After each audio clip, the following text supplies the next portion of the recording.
Bà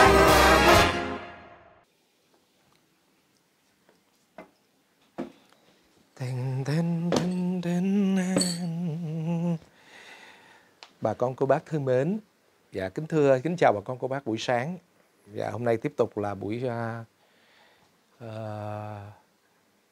sáng ngày 17 tháng 7 năm 2021 và cũng là ngày thứ 9 của 15 ngày không thể nào quên tại Sài Gòn. Và chúng ta đã bước sang ngày 48 của giãn cách xã hội. Dạ kính thưa bà con cô bác, thì hôm nay có nghĩa là đâu đó chúng ta còn, nếu mà theo như dự định thì còn khoảng một tuần lễ, chưa tới một tuần lễ, nó khoảng 6 ngày nữa, 15 ngày là sẽ xong cái đợt. Hy vọng là mọi thứ nó sẽ trở lại, cái áp lực nó giảm đi, bớt căng thẳng đi. Nhưng mà thực sự các bà con cô bác, mấy ngày này bà con cô bác cũng đọc tin rồi đó. Sáng nay mình cũng mới đọc tin để thấy cái số lượng mà những người tiếp tục, số lượng ca nhiễm Covid vẫn tiếp tục gia tăng tại thành phố Hồ Chí Minh và luôn cả một số tỉnh thành nữa. Cho nên là diễn biến trong những ngày sắp tới cũng chưa biết nó tình hình như thế nào, mặc dù là chính quyền cùng với cộng đồng, cùng với tất cả các cư dân thành phố cũng như trên cả nước cũng đang cố gắng hết sức để tuân thủ nguyên tắc 5K chống dịch đó, rồi hạn chế ra đường. Mình cũng vậy luôn, hầu như bây giờ 9 ngày nay mình cũng không có ra đường luôn. Mình chỉ ra đường có đúng 2 lần là mình chạy lên công ty để mình ký tá một số cái giấy tờ rồi quay trở về thôi, và đi về liền luôn. Dạ. Thì cùng với nhau, nếu chúng ta cố gắng tuân thủ cái nguyên tắc phòng chống dịch một cách triệt để thì hy vọng rằng là mình nghĩ ra đâu đó chắc cũng mọi thứ nó cũng sẽ trở nên sáng sủa hơn.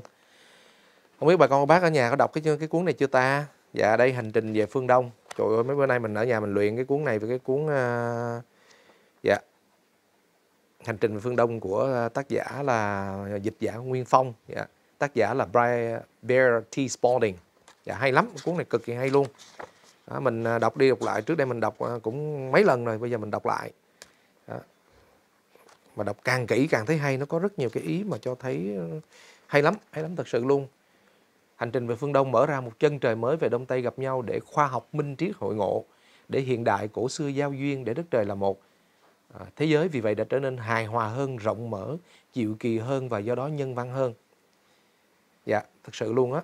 Thì cái cuốn sách này là Hành trình về phương Đông, nó kể về những trải nghiệm của một đoàn khoa học gồm các chuyên gia hàng đầu của Hội Khoa học Hoàng gia ở Anh được cử sang Ấn Độ để nghiên cứu về huyền học và những cái khả năng siêu nhiên của con người. Và suốt 2 năm trời rong ruổi trong khắp các đền chùa Ấn Độ thì chứng kiến nhiều pháp thuật, nhiều cảnh mê tín dị đoan, thậm chí lừa đảo của nhiều pháp sư đạo sĩ. Họ được tiếp xúc với những vị chân tu thông thái sống ẩn dật ở thị trấn hay trên rặng Tuyết Sơn. Nhờ về thế họ được chứng kiến, trải nghiệm, hiểu biết sâu sắc về các khoa học cổ xưa và bí truyền của văn hóa Ấn Độ như là yoga, thiền định, thuật chiêm tinh, các phép dưỡng sinh và chữa bệnh, những kiến thức về nhân duyên, nghiệp báo, luật nhân quả, cõi sống và cõi chết. Yeah. Đúng lúc một cuộc đối thoại cởi mở và chân thành sắp diễn ra với các đạo sĩ bậc thầy, thì cái đoàn này nhận được tối hậu thư từ chính quyền Anh Quốc là phải ngừng ngay các cuộc nghiên cứu, tức khắc hồi hương và bị buộc phải im lặng, không được phát ngôn về bất cứ điều gì mà họ đã trúng nghiệm. Sau cùng, 3 nhà khoa học trong đoàn đã chấp nhận bỏ lại tất cả sau lưng ở lại Ấn Độ để tiếp tục nghiên cứu và cuối cùng trở thành tu sĩ. Trong đó có giáo sư Spalding là tác giả của hồi ký đặc biệt này. Và quý vị các bạn cũng biết rồi, tác giả Nguyên Phong, giáo sư John Woo là người gốc Việt của mình á. Đó, thì ông đã là người biên soạn toàn bộ cái này. Giáo sư John Woo thì bức danh là Nguyên Phong nè, tên thật là Vũ Văn Du. Ông rời Việt Nam du học Hoa Kỳ từ năm 1968. Trong năm 1968, từng giữ nhiều vị trí quan trọng ở nhiều trường đại học và tập đoàn lớn ở Mỹ nha. Hiện ông là viện trưởng Viện Công nghệ Sinh học tại trường đại học Carnegie Mellon, Hoa Kỳ. Ông từng là kỹ sư cao cấp và là phó chủ tịch của tập đoàn Boeing. Đó. Dạ, ông được mời giảng dạy tại các trường đại học lớn tại Mỹ, Nhật Bản, Ấn Độ, Hàn Quốc, Trung Quốc về lĩnh vực giáo dục, công nghệ, phần mềm và điều khiển học. Thì mới đây thì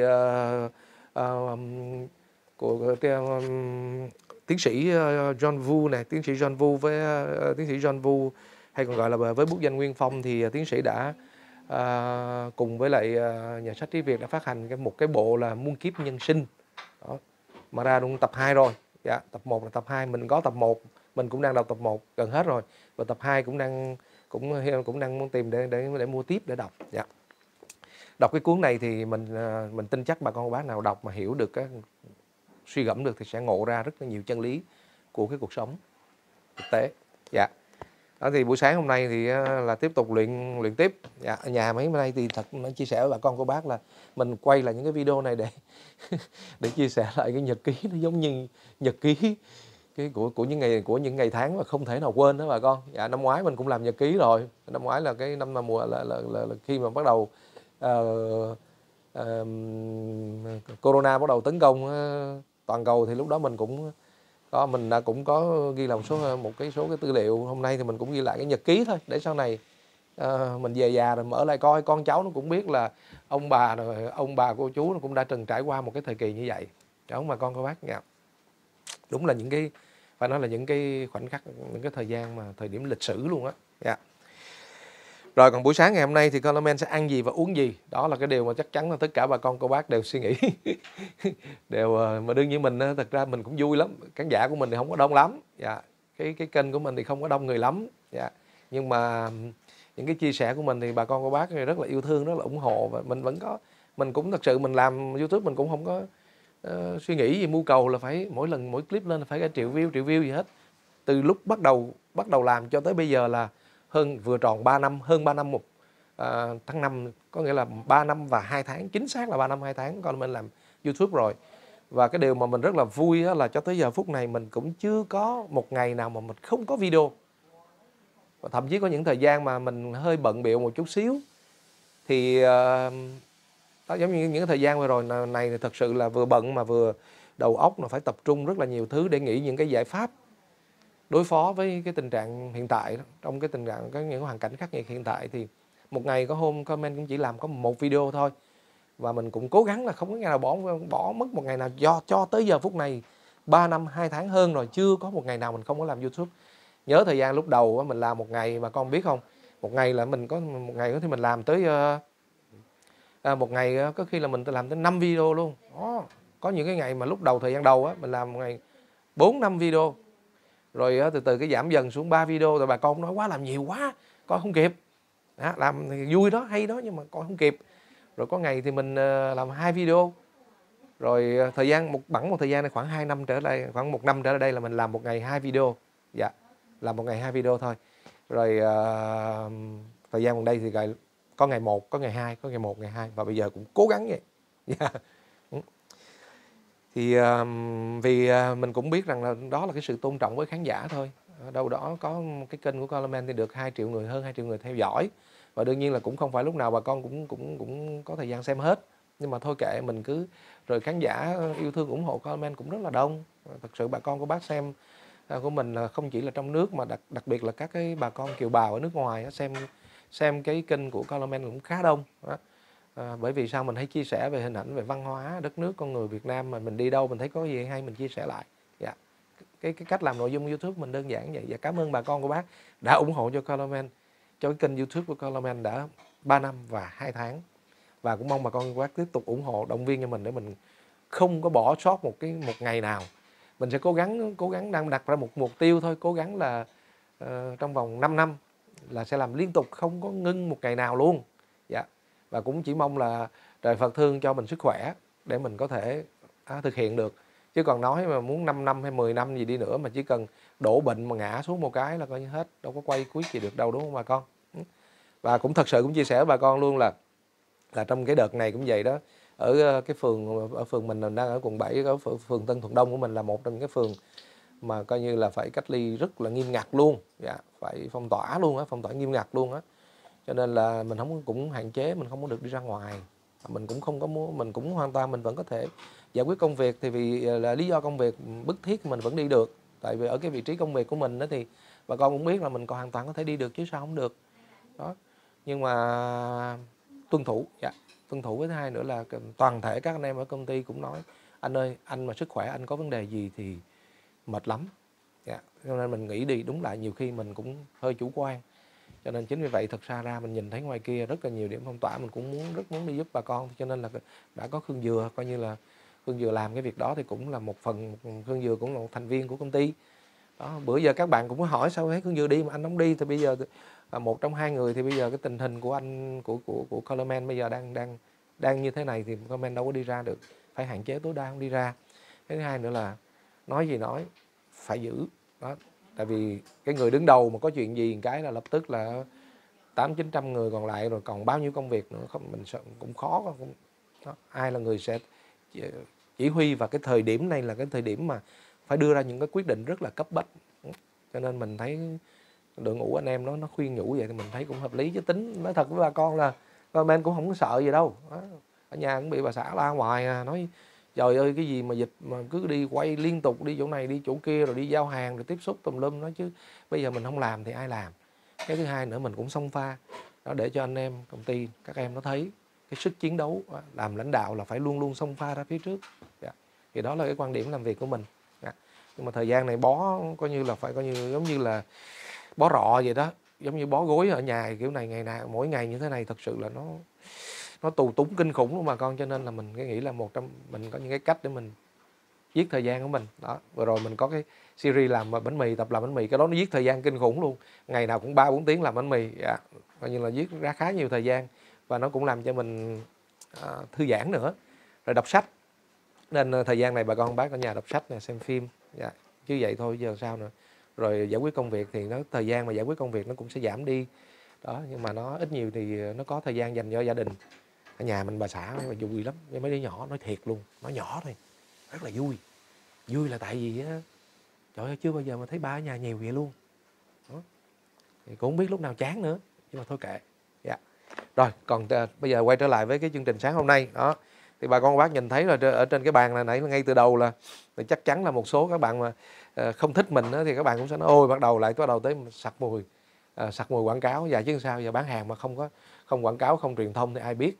Và đặc biệt khi mà chúng ta có một cái sản phẩm, mình làm ra một cái sản phẩm mà nó tốt mà được bà con đón nhận thì mình rất là hạnh phúc hơn ai hết đó. Mình không dám chắc là mình làm ra sản phẩm nào cũng quá xuất sắc, cũng quá tốt, nhưng mà cái tâm niệm của Colorman là luôn luôn cố gắng làm ra những cái sản phẩm mà thực sự nó vừa ngon nè, và nó vừa tốt nè, có lợi cho sức khỏe nữa. Và đây trước mặt quý vị các bạn, đây là các cái sản phẩm. Đây là một cái sản phẩm mới tức thì ngày chiều hôm qua thôi, sản phẩm này mới về. Và bột cần tây mật ong Mandala đó, bột cần tây mật ong Mandala đó, một sản phẩm của Herbal Nature. Thì như quý vị các bạn, một số người cũng biết, một số người chưa biết thì comment nói luôn là Herbal Nature là một cái khởi nghiệp của một cái nhóm bạn trẻ công ty, trong đó có bạn Nga Xoài Chua, có bạn Hoàng Anh Bưởi Ngọt, nó đi theo comment là thích làm mấy cái sản phẩm về nói nông sản thực dưỡng nè, rồi nước uống dinh dưỡng rồi và thực phẩm bổ sung, thì cái đó mình thấy quá tốt. Cho nên mình cũng nói thôi tụi em làm đi, giờ sức anh hết nổi rồi, anh làm gia vị anh mệt quá rồi, thôi tụi em cứ triển khai đi, rồi xong rồi anh sẽ hướng dẫn thôi. Đó, thì mình cũng nói với các em nói vậy. Và thực ra thì trong giai đoạn vừa rồi cũng mới có được có khoảng 2 tháng 3 tháng thôi, nhưng mà các em nó đã ra được một cái sản phẩm mà bà con của bác đón nhận rất là nhiều á. Đó là cái sản phẩm nước cốt artiso đỏ. Dạ, đó là cái nước cốt artiso đỏ, 69.000 một chai đó bà con uống. Nước cốt đó thì bà con uống mà nó rất tốt cho sức khỏe, nó rất nhiều công dụng. Dạ. Thật ra mình chưa có làm một cái video nào giống như video này, nhưng mà tại vì cái video này hôm qua có nhiều bà con đặt câu hỏi quá. Dạ.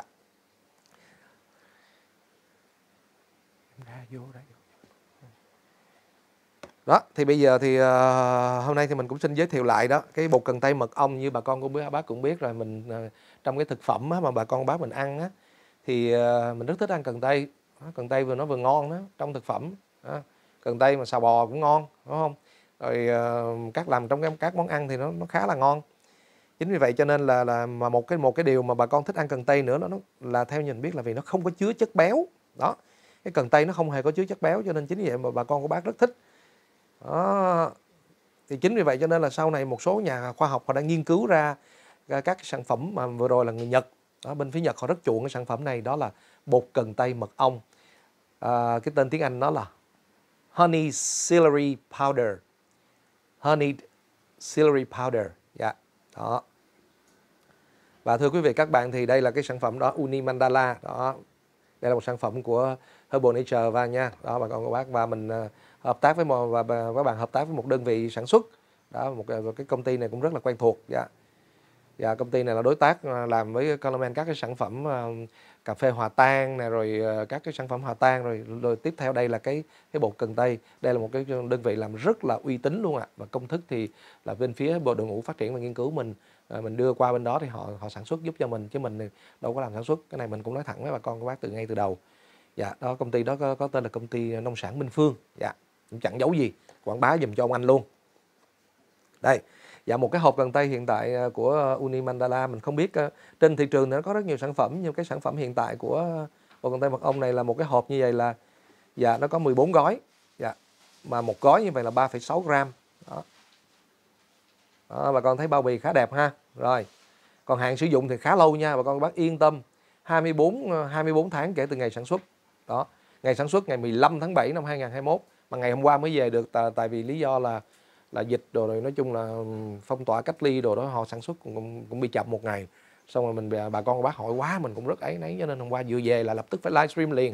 Và thật sự cảm ơn bà con bác rất là nhiều, bà con bác ủng hộ, bà con bác mua hôm qua ủng hộ rất là nhiều luôn á. Dạ, đâu đó khoảng mình nghĩ chắc hơn 100 hộp luôn. Mà trong khi ngày hôm qua thì về mới có 50 hộp nha, bà con bác yên tâm nha, bà con bác vẫn được hưởng cái chính sách của ngày hôm qua nha. Dạ. Còn cô bà con bác nào mà chưa có đủ hàng, bà con bác ráng chờ cho Coleman ít hôm thôi, 5 ngày 3 ngày, mình đang nói là 7 ngày á, nhưng mà mình sẽ cố gắng nói chuyện với các anh bên sản xuất để giúp dùm, càng nhanh càng tốt, có nhiêu đưa về nhiêu. Dạ, thì cái thành phần trong cái bột cái hộp cái sản phẩm bột cần tây mật ong này của Mandala, của Herbal Nature cũng rất đơn giản. Nó có bột cần tây nè, bột mật ong và đường mật hoa dừa hữu cơ. Đó.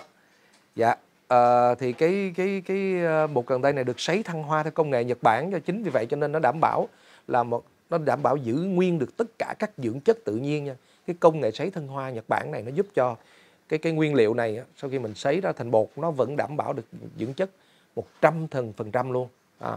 Rất đặc biệt nha bà con cô bác. Đó.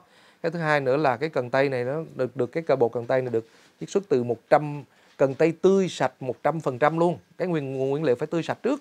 Đó. Cần tây tươi sạch 100%. Đó. Đó là một số cái đặc tính. Rồi cái mật ong hoa dừa hữu cơ cũng vậy. Đây, cái mật ong hoa dừa hữu cơ này thì nó sẽ không tạo đường, nó sẽ giúp cho bà con cô bác nè, là ngày hôm qua đã có rất nhiều câu hỏi, và hôm nay thì chắc là Coleman cũng xin phép sẽ chia sẻ với bà con cô bác. Rồi, bây giờ trước khi chia sẻ với bà con cô bác một số công dụng nữa, công dụng của bột cần tây nó tốt như thế nào, thì mình xin phép là bây giờ mình sẽ pha cho bà con cô bác xem nha. Đó. Đây, một cái hộp như vậy nó có 14 gói. Dạ. Đây mình đang đổ ra đây, hôm qua mình đây 1, 2, 3, 4, 5, 6, 7, 8, 9. Ở đây còn 12, còn hôm qua là mình với bà xã mình uống hết mấy gói rồi. Đó. Đây, thôi mình đổ ra luôn cho bà con bác xem nha.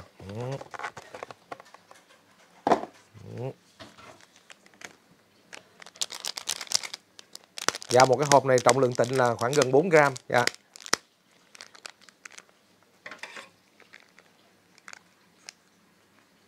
Sáng giờ mình chưa có ăn gì hết nha bà con cô bác. Dạ, đó là cũng là một cái cách để uống đó ạ. Hôm qua bà con cô bác hỏi rất nhiều câu hỏi, chút xíu mình sẽ trả lời luôn là cần tây thì nên uống vào lúc nào. Dạ, đây, vào sáng ngủ dậy và trước khi ăn sáng 30 phút. Đó. Có nghĩa là trước khi ăn sáng 30 phút, một ngày mình uống 2 lần. Một cái hộp như vậy bà con cô bác biết không, đây một cái hộp như vậy là nó có 14 gói, thì một hộp như vậy có 14 gói, và 14 gói thì bà con cô bác uống một ngày 2 gói. Đó, uống một ngày 2 gói, buổi sáng, buổi chiều. Đó. Rồi, đó là cách uống. Và như vậy một tuần mình sẽ uống hết một hộp. Đó, 7 lần 2 14. Và bà con cô bác thân mến, cái liệu trình mà người ta nói là hiệu quả nhất để có thể thấy được cái giảm cân á, để cho chúng ta thấy được là cái trọng lượng, cái khối lượng chúng ta giảm đi thế nào á, là 5 hộp, tức là 5 tuần lễ. Và bây giờ thì hôm nay là Coleman sẽ chính thức bắt đầu. Cái ngày hôm qua thì mình đã uống để review cho bà con cô bác xem rồi, nhưng mà ngày hôm nay mình chính thức sẽ bắt đầu cái liệu trình 5 tuần. Và trọng lượng tịnh của mình á, thưa bà con cô bác, là cách đây đầu mùa dịch là mình 78 kg. Và bữa nay không biết nha sao mà nó xuống cũng 2-3 kg rồi đó. Thì coi như đâu đó còn phải 76 75 kg. Mình chưa có cân, nhưng mà hôm nay thêm như thôi thì 76 75 đi, 75 kg đi. Đó, mình chốt là cái trọng lượng tịnh hiện tại của Coleman là 75 kg. Đó. Rồi bây giờ mình sẽ dùng 5 tuần, rồi sau đó mình cân lại nha. Cái bữa cuối cùng mình sẽ báo bà con nghe. Đó. Rồi, bây giờ thì mời bà con bác đây. Cái cách pha rất là dễ, mình chỉ cần 200 ml thôi. Đó, với một cái gói mà bột cần tây mật ong Mandala này á, thì các bạn chỉ cần pha 200ml. Và đây 200ml. Rồi. Ok, 200ml nước nha. Đó. Rồi cứ vậy.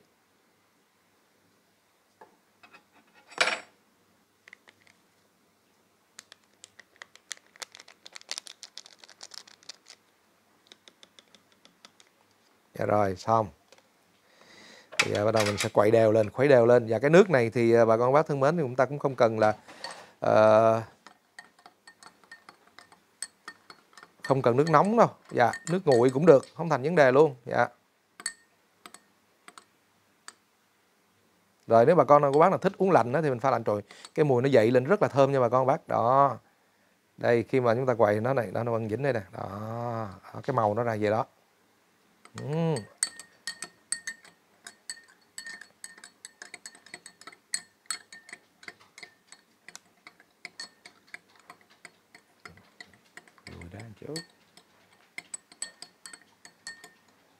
Rồi.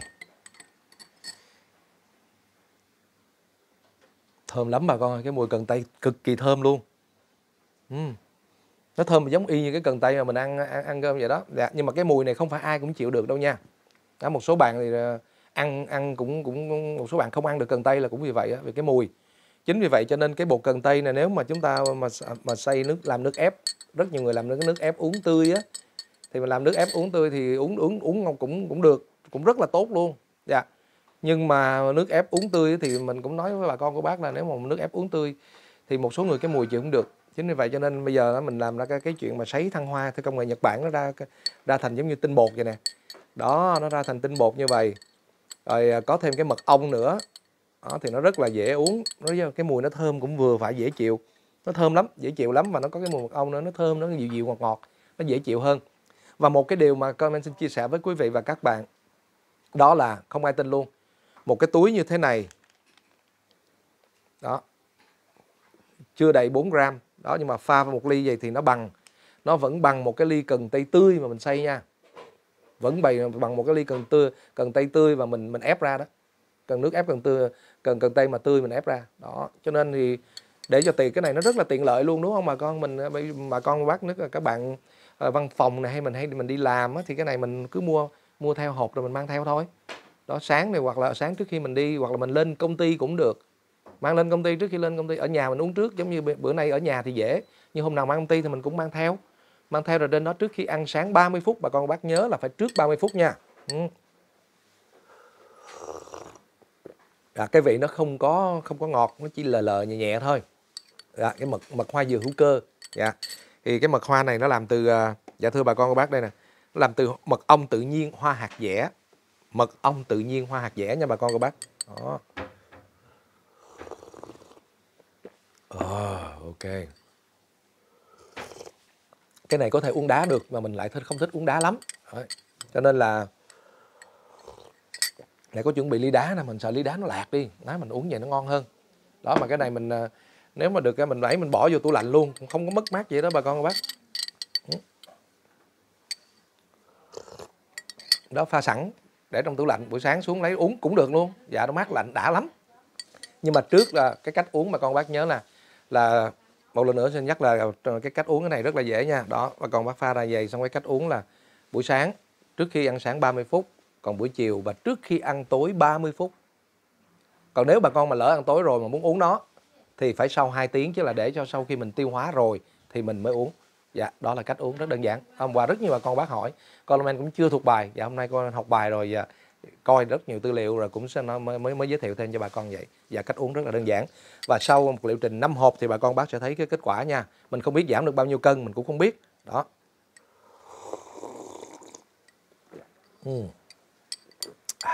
Đã quá. Thật ra 250ml uống cái ực là hết rồi, nhưng mà thôi mình để đây. Dạ, mình để đây để có mình nói chuyện lát mình khát nước rồi mình sẽ. Dạ, và sau đây là có một số câu hỏi mà bà con bác hỏi, thì comment cũng xin được phép trả lời nha. Rồi. Ngày hôm qua thì cũng có một số bạn rất là tiếc luôn, rất nhiều khách hôm qua hỏi là có tiểu đường có uống được không. Dạ, thì lúc mình phát triển cái này là mình cũng đã nghĩ đến cái việc mà làm sản phẩm này để dành cho ông anh mình.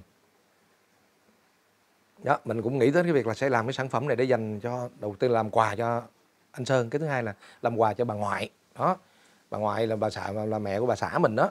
Đó, tại vì cái này nói chung là những người mà lớn tuổi nè, rồi béo béo nè, đó rất cần phải giảm béo, rất cần, tại giảm béo thì nó giảm nhiều bệnh lắm. Đó, giảm cân. Còn các bạn trẻ thì thích giảm cân nhưng để có cái da mình nó coi như giảm cho như là đẹp dáng, đẹp da, đúng không? Dạ, tất cả đều có trong cái sản phẩm này hết. Rồi, công dụng cụ thể thì mình sẽ nói sau, còn bây giờ thì trước mắt thì vì sao cần tây mật ong mà dành cho người tiểu đường được, thì sau đây là các thông tin từ phía phòng nghiên cứu phát triển của Coleman, các chuyên gia đàng hoàng luôn. Trong cần tây có chứa vitamin K rất là cao, và chính vì vậy cho nên là trong cần tây nó có chứa vitamin K rất là cao nha bà con cô bác. Đó. Và nhờ vitamin K thì trong cần tây nên nó giúp cho nó có tác dụng là giảm viêm nè, nó làm tăng sự nhạy cảm của cơ thể với insulin và cải thiện sự chuyển hóa glucose trong cơ thể. Một nghiên cứu cho thấy rằng những người sử dụng nhiều vitamin K thì có nguy cơ mắc bệnh tiểu đường type 2 thấp hơn những người ít sử dụng. Các chất xơ trong cần tây có rất nhiều chất xơ giúp cải thiện quá trình chuyển hóa đường trong cơ thể và tăng cái sự nhạy cảm của thụ cảm insulin để kiểm soát lượng đường trong máu. Đó.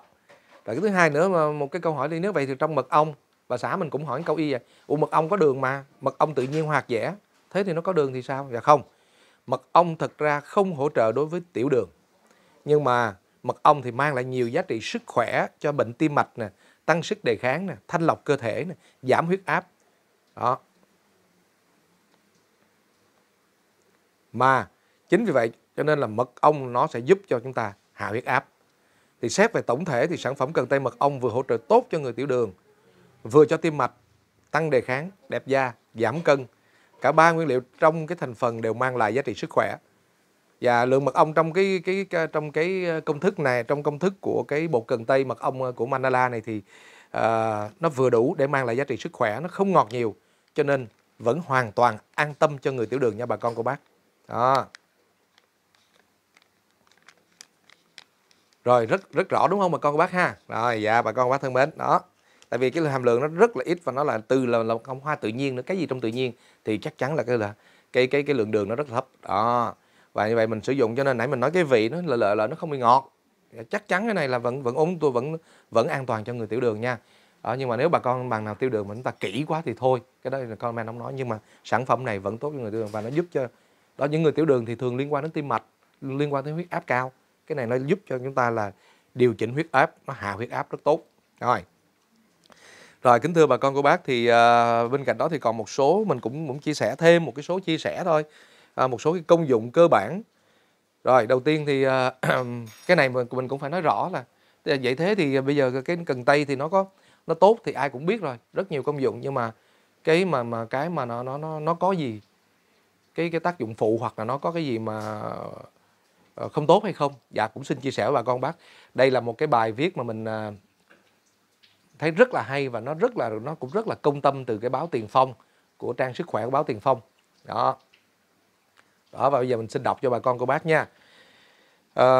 Tác dụng của cần tây đối với sức khỏe cũng như làm đẹp thì đã quá rõ rồi. Tuy nhiên khi ăn uống nước ép cần tây cũng cần chú ý đến những đại kỵ của loại rau này để khỏi gây hại cho cơ thể. Và cái gì nó cũng phải có hai mặt. Không có cái gì mà nó tốt 100% mà cũng không có gì nó tốt tuyệt đối, và cũng không có cái gì mà nó xấu tuyệt đối hết. Nhưng mà những cái ưu điểm của cần tây thì bà con cô bác mình biết rồi. Đó. Thứ nhất là tác dụng của cần tây đối với sức khỏe là nó giúp cho trị cái chứng huyết áp cao. Dạ, trị chứng huyết áp cao. Cần tây vì sao? Vì cần tây nó chứa các chất cần thiết cho cơ thể như là canxi nè, sắt nè, phosphor nè, nó giàu protein gấp đôi so với các loại rau khác. Và thêm vào đó thì rất là nhiều axit amin tự do nữa, nhiều loại vitamin, tinh dầu, mannitol, inositol giúp cho bạn tăng cảm giác thèm ăn, đẩy nhanh tuần hoàn máu, cải thiện và tăng cường khả năng miễn dịch. Đó, đặc biệt là rất tốt cho não bộ. Ngoài ra thì cần tây có chứa chất hóa học tự nhiên apigenin, đây là một cái chất giúp cho phòng tránh huyết áp cao và giúp giãn nở mạch. Đó, tốt lắm. Muốn ổn định huyết áp, bạn dùng 50g rau cần tây, dùng cả thân sắc rồi cái này. Đó, giúp tác dụng đầu tiên là trị chứng huyết áp cao nè. Tác dụng thứ hai là bổ thận nè, hạ huyết áp. Đó. Nguyên liệu rồi cái tác dụng thứ ba là chữa mỡ trong máu cao. Đó. Những người bị mỡ máu cao thì có thể làm theo thì đây là một trong những đó. Cái này giảm mỡ, giảm béo rất tốt. Chúng ta biết là vì trong cần tây nó không có chất béo. Đó. Ok rồi, một cái tác dụng nữa mình thấy cũng rất là thú vị, cũng theo cái trang báo, theo trang Tiền Phong luôn, theo báo Tiền Phong.vn, chữa mất ngủ. Hàm lượng, vì trong cái cần tây nó có hàm lượng kiềm nó khá là cao, cho nên là nó giúp cho những người mà bị mất ngủ khổ sở, mấy người mà mất ngủ khổ sở lắm, mà bây giờ mà con bác nào mất ngủ thì cái chất này nè, cái hàm lượng kiềm có trong cái cần tây nó có thể giúp cho bà con cái hệ thần kinh mình cân bằng lại, giảm bớt sự căng thẳng và lo âu. Dạ, thật ra bà ngoại là cũng hay mất ngủ, cho nên là mình nghĩ đây là một sản phẩm sẽ rất tốt cho bà ngoại, chắc bà ngoại vui lắm. Và mình cũng hy vọng là mình sẽ để cho bà ngoại của mấy đứa nhỏ là sẽ sử dụng cái sản phẩm này coi như suốt đời luôn. Dạ. Làm lợi tiểu. Dạ, cái này giúp cho lợi tiểu luôn, vì nó có chất kali và natri trong cần tây, kích thích cơ thể sản xuất nước tiểu, điều chỉnh lượng chất lỏng trong cơ thể bằng cách loại bỏ lượng nước dư thừa, giúp cải thiện chức năng bàng quang, lợi tiểu hơn. Đó. Đó, tác dụng cần tây thú vị bà con ha. Rồi, một cái tác dụng nó cũng rất là lạ luôn. Mình cũng thấy trị mụn đầu đen. Mụn đầu đen luôn luôn là cái nỗi ám ảnh của các bạn gái, thiệt sự luôn. Cho nên là cái nguyên đó, cho nên là ở đây họ cũng chỉ cách nè, cần tây sẽ giúp trị mụn đầu đen trên da mặt bạn một cách rất là dễ dàng và hiệu quả. Bạn sử dụng 100g rau cần tây đen xay nhuyễn trộn đều với một thìa cà phê mật ong. Đó, rồi một thìa nước cốt chanh thành một dạng mặt nạ dùng để đắp lên vùng da có mụn đầu đen. Sau khi đắp mặt 20 phút, bạn rửa mặt thật sạch bằng sữa rửa mặt. Làn da của bạn sẽ nhanh chóng không bị mụn đầu đen làm phiền. Ôi cái này mà làm mặt nạ mà có cần tây hơi bị hay. Hoặc là cái này bà con lấy bột này nè, bó bà con chơi sọp luôn. Đó, mình lấy ngay cái bột cần tây mật ong này luôn. Đó, người ta nói xay nhuyễn mà cái này nó thành tinh bột luôn rồi, trộn đều với một thìa cà phê mật ong, một thìa nước cốt chanh, rồi cái xong mình đắp lên thành mặt nạ. Ôi mà cái này hao lắm nha bà con. Đó, bà xã mình lấy cái túi rồi đó. Đó, lấy cái túi không xin phép gì cưng. Đó, nha bà con cô bác. Đó, đắp mặt 20 phút nha, đó, khuấy lên đều đắp mặt, thử đi, nó trị. Đó, nó trị trùng mụn đầu đen rồi nó trị luôn cả nám da luôn. Wow, cái cách làm cũng vậy luôn. Rồi, nhưng mà đây là một cái, nhưng mà với ngoài những cái lợi ích mà cần tây mật ong mang lại giống như vừa kể còn nhiều lắm, chút xíu nữa mình cũng sẽ có thêm một vài thông tin nữa để mình cập nhật cho bà con nữa. Thì nó còn vẫn có những cái tiềm ẩn những cái nguy hại cho sức khỏe nếu như chúng ta lạm dụng quá nhiều. Cái gì cũng vậy, lạm dụng quá nhiều là nó sẽ gây hại thôi à. Dạ, một trong những cái mà cái mà bà con phải cẩn trọng khi sử dụng cần tây đó là vì sao? Với những người mà huyết áp thấp, hôm qua mình cũng nhận được rất nhiều câu hỏi là với những người huyết áp thấp thì thật sự là nó không tốt cho người huyết áp thấp đâu ạ. Tại vì hạ huyết áp là cái tác dụng nổi bật của cần tây. Cho nên người bị huyết áp thấp cũng nên hạn chế bớt ăn cái loại rau này cũng như là dùng cái bột cần tây này nha. Bà con huyết áp thấp và huyết áp cao dùng cái này cực kỳ tốt. Rồi. Còn cái tác dụng này, còn cái này thì có xài được cho người bầu, các bà bầu hay không? Dạ thưa luôn bà con cô bác là những người mà đang mang thai trong thời kỳ đầu á thì hạn chế sử dụng nha. Chứ không nên sử dụng. Dạ, mình cũng khuya trong đây người ta nói nè, đây không phải là loại rau tốt cho những người đang mang thai vì nó có thể gây kích thích tử cung co lại, từ đó gây bất lợi cho việc sinh nở về sau. Đó, gây cho mình khó sinh á, chứ nó cũng đặc biệt với những người khó thụ thai hoặc thai phụ xuất hiện. Đó, hoặc là đã từng có một số triệu chứng sảy thai thì cần nên kiêng hạn chế sử dụng cái loại rau này. Đó. Thì đó là mình thấy có hai cái điều mà cần phải chia sẻ, hai điều mà bà con phải cẩn trọng. Thứ nhất là huyết áp thấp, và những người huyết áp thấp thì không nên sử dụng cái sản phẩm cần tây đâu ạ. Rồi cái thứ hai nữa là những cái người mang thai mà trong thời kỳ đầu đó. Nhưng mà hỏi có sử dụng được cho bà bầu hay không? Dạ thưa bà con cô bác luôn là hoàn toàn được luôn. Đó, đây có sử dụng được cho bà bầu được hay không? Mình đánh cho bà con, mình search cho Google bà con nè, cần tây có xài cho được cho bà bầu không? Nè, cần tây có tốt cho bà bầu không? Rồi đây, cần tây có tốt cho bà bầu không? Dạ, câu trả lời là có, bởi vì bà bầu ăn rau cần rất tốt cho sức khỏe. Rồi, cho sức khỏe tinh thần, bởi hàm lượng canxi cao trong cần tây sẽ giúp làm dịu thần kinh khi mang thai, đồng thời giúp cải thiện sức khỏe hệ thần kinh. Đó. Rồi mình xem tiếp nha, ở cái trang hellobacsi.com. Đó. Đó, cần tây xoa dịu thần kinh. Đó, câu trả lời là có luôn. Dạ. vẫn có thể sử dụng, nhưng mà bà con bác lưu ý rằng là cái giai đoạn đầu của thai kỳ là trong 3 tháng đầu thì mình hạn chế sử dụng thôi. Sau khi mà thai nó lớn rồi thì mình sử dụng cái này thì nó sẽ tốt. Đó. Rồi, đó là một số câu hỏi mà ngày hôm qua comment nhận được nha. Ok, rồi.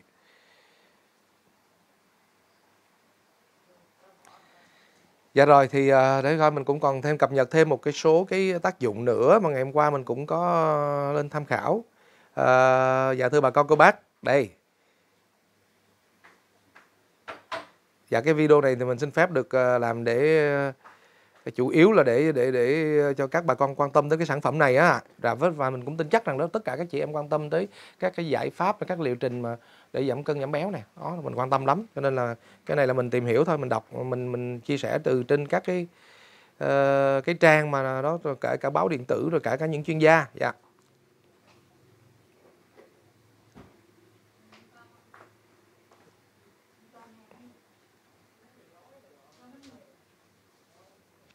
Dạ đây bà con cô bác, đây các công dụng cơ bản và lợi ích của bột cần tây mật ong Anada là giảm cân nè, giảm cholesterol nè, giảm huyết áp nè, cải thiện vóc dáng đẹp da nè, ngăn ngừa ung thư, giảm lượng đường trong máu, hỗ trợ tiêu hóa, kháng viêm, hỗ trợ tiêu hóa nữa, kháng viêm và giảm độc tố. Nói chung là có 1, 2, 3, 4, 5, 6, 7 cái công dụng và lợi ích cơ bản.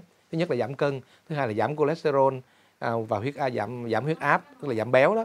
Thì đương nhiên thì nó sẽ cải thiện vóc dáng nè, đẹp da nữa, rồi ngăn ngừa ung thư, giảm lượng đường trong máu, hỗ trợ tiêu hóa, kháng viêm và giảm độc tố. Đó bà con bác thân mến.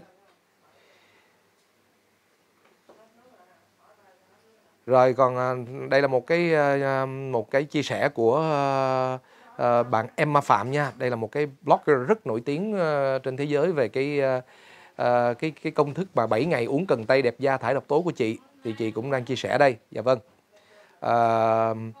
Và đây là cũng trích từ cái trang Medical Medium. Đó. Cho biết là nước ép cần tây là một trong những loại nước ép mạnh và có khả năng chữa tất cả các loại bệnh tốt nhất mà chúng ta có thể uống. Uống nước ép cần tây mỗi buổi sáng khi bụng đói có thể biến đổi sức khỏe và tiêu hóa của bạn chỉ trong vòng 1 tuần. Wow! Cần tây có chứa các hợp chất gọi là coumarin, được biết đến để tăng cường hoạt động của các tế bào bạch cầu và hỗ trợ hệ thống mạch máu. Nó cũng giúp thanh lọc máu, hỗ trợ tiêu hóa, thư giãn thần kinh, giảm huyết áp và làm sạch các vấn đề về da. Cần tây rất giàu vitamin A, magie và sắt, tất cả đều giúp nuôi dưỡng máu. Nước ép cần tây cũng rất giàu hàm lượng natri hữu cơ, có nghĩa là nó có khả năng đánh bật tất cả các cặn canxi ra khỏi khớp và giữ chúng trong dung dịch cho đến khi chúng có thể được loại bỏ an toàn ra khỏi thận. Dạ rồi, đó bà con cô bác, đây là một số cái thông tin mình nghĩ là cơ bản và cũng có thể giải đáp được rất là nhiều cái thắc mắc của bà con cô bác. Dạ, mình cũng sẽ up lại cái này trên cái page của YouTube của mình ha. Đó thì thực tế thì đó bà con cô bác, thì bao giờ cũng vậy, trong tất cả mọi thứ nó luôn có hai mặt, luôn có cái mặt tốt và cái mặt chưa tốt. Đó. Lợi, mặt hại, ưu điểm và khuyết điểm đều có. Nhưng mà rõ ràng là cái cần tây nó có rất nhiều cái giá trị và rất nhiều cái lợi ích và công dụng tốt cho sức khỏe chúng ta, đặc biệt là giảm cân, giảm béo. Đúng không? Đó. Còn ngoài ra nó còn một loạt các cái chức năng cơ bản hồi nãy như Coleman đã chia sẻ. Và một hộp cần tây của bột cần tây mật ong Mandala của Herbal Nature. Dạ thưa bà con cô bác, là một hộp như vậy là có 14 gói, một gói là 3,6 gram. Bà con uống một tuần là uống 7 ngày, một ngày uống 2 gói. Và thời gian uống thì giống như Coleman có chia sẻ, thời gian uống là bà con cô bác uống là từ trước khi ăn sáng 30 phút và trước khi ăn chiều hoặc là ăn tối 30 phút. Đó, còn nếu ăn tối mà ăn rồi thì phải chờ 2 tiếng. Đó, cái cách nó đơn giản như vậy. Rồi, liệu trình thì bà con có thể uống thử 1 tuần, hoặc bà con nếu mà uống 5 tuần thì chúng ta sẽ thấy hiệu quả như thế nào. Thì Coleman sẽ trải nghiệm 5 tuần và sẽ chia sẻ với bà con bác là từ 76, 75 kg mình sẽ giảm xuống còn bao nhiêu ký. Dạ, một hộp như vậy là 195 ngàn nha bà con bác. Một hộp như vậy là 195 ngàn. Dạ, một bộ liệu trình 5 hộp như vậy là 975 ngàn. Đó, 975 ngàn. Dạ. Đương nhiên là bà con bác mua thì sẽ có nhiều chương trình giảm giá lắm. Dạ, cái đợt vừa rồi là hôm qua đó Coleman livestream là Coleman giảm giá rất là mạnh luôn. Dạ. Rồi bà con bác nào mà muốn liên hệ mua đặt hàng cái này thì bà con cô bác có thể gọi số lên cái trang fanpage của Herbal Nature, hoặc là lên cái trang fanpage của Nga Xoài Chua với Hoàng Anh, hoặc là bà con bác có thể gọi cái số hotline 18 000 888 55. Đó là số hotline để đặt hàng nha bà con cô bác. Dạ, một hộp 195, 5 hộp là 975 và có chương trình giảm giá tùy theo bà con mua ít mua nhiều. Dạ. Còn mới về có được có 50 hộp ngày hôm qua, hôm nay hết sạch rồi. Dạ, chắc chắn là trong thời gian tới thì sẽ cũng đang lo là trong cái đợt mà dịch giả như thế này liệu có sản xuất đáp ứng được nhu cầu của bà con hay cô bác hay không. Mà thật sự là mình rất là hạnh phúc luôn. Cảm ơn rất là nhiều. Dạ, cảm ơn công ty Minh Phương á, anh cảm ơn anh tổng giám đốc Minh Phương. Em cũng quên tên anh tên gì rồi, nhưng mà thật sự là em rất cảm ơn anh là đã đồng hành với tụi em trong các sản phẩm rất là thần thánh. Dạ. Dạ rồi, ok bà con cô bác, thôi mình finish cái này rồi mình ngồi bắt đầu mình nghỉ ngơi chút xíu. Rồi khoảng 30 phút mình bắt đầu ăn sáng. Dạ. Sáng nay chắc cũng ăn mì gói với cơm nguội nữa. Tiếp tục nó quậy, nó lắng xuống rồi bà con. Nó quậy lên hết. Trời ơi, một cái túi như vậy mà bằng 1 ly nước ép Cần Tây.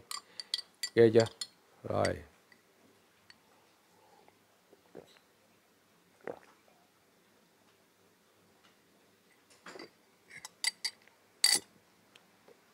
Dạ, và cũng đừng quên, bà con bác cũng đừng quên Hành trình về phương Đông, muôn kiếp nhân sinh của tác giả Nguyên Phong rất là xuất sắc. Và bà con cô bác đọc, chúng ta sẽ chiêm nghiệm ra được rất nhiều điều trong cuộc sống, và đặc biệt là trong những thời khắc mà nó đầy biến động và phải nói là nó rất là khắc nghiệt thế này.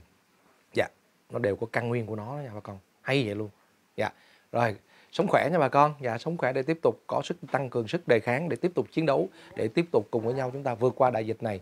Hy vọng rằng hết năm nay thì tới năm 2022 thì chắc là mọi thứ tất cả sẽ trở lại, và nói chung là ngày mai trời lại sáng. Chúng ta phải có niềm tin như vậy thôi, cố gắng bà con cô bác ơi. Dạ, xin chào tạm biệt bà con cô bác. Cảm ơn bà con cô bác đã xem hết cái video nhật ký này. Và mặc dù là cái video ngày hôm nay thì có thể nói là nó hơi nặng phần gọi là khoa giáo một chút xíu và có một chút xíu quảng cáo. Cảm ơn bà con cô bác đã quan tâm theo dõi, bởi vì nghĩa vụ của mình làm ra sản phẩm thì phải giải thích được, phải nói được, là phải chia sẻ được với bà con để bà con hiểu hơn về nó. Và đương nhiên công dụng của Cần Tây như thế nào, tốt như thế nào, bà con cứ lên mạng, rất nhiều luôn các trang web trong nước và ngoài nước đã phân tích về nó luôn. Dạ. Và các sản phẩm này đang rất được ưa chuộng ở các quốc gia tiên tiến trên thế giới, đặc biệt là Nhật Bản. Rồi, xin chào tạm biệt bà con bác. Còn thêm một chi tiết nữa. Và đây sản phẩm này là có chứng nhận luôn của FDA nha, ISO 22000. Dạ, ISO 22000 và chứng nhận của FDA, có nghĩa là chúng tôi sẽ chuẩn bị để xuất khẩu sang các thị trường các nước để cho bà con cô bác Việt Nam mình ở trên toàn thế giới có thể sử dụng cái sản phẩm bột cần tây mật ong Mandala của Herbal Nature, của mấy đứa đệ tử của Colorman. Xin chào tạm biệt.